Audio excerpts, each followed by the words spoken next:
میگردم تو کوچه خیابون، لای همه عکس‌ها تو شرشر بارون. دنبالت میگردم تو اون روزگاره خوش هر دوتامون، تو کوچه خیابون تو شرشر بارون.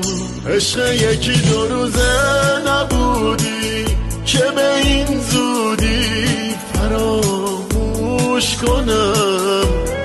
همه جا خاطره داریم، باید از شهری که بودیم برم و کوچ کنم. هر جا برم با فکرت باهامه، یادت همیشه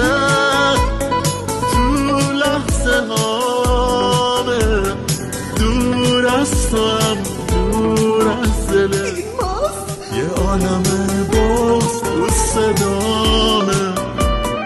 هر جا برم با فکرت باهامه، یادت همیشه تو لحظه هامه.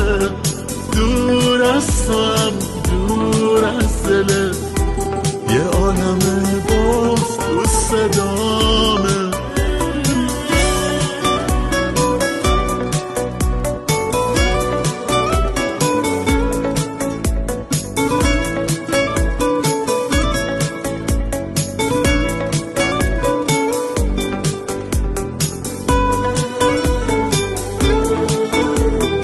من به خاطر تو هر کاری میکنم، تو فقط بگو میای. من با تو هر جایی میام. تو شهری که عشقم شده بود، من و تو پیداش کردیم، با چشم باز عاشق شدیم. کاشکی میشد برگردی برگردی برگردی. هر جا برم با فکرت باهامه، یادت همیشه تو لحظه هامه.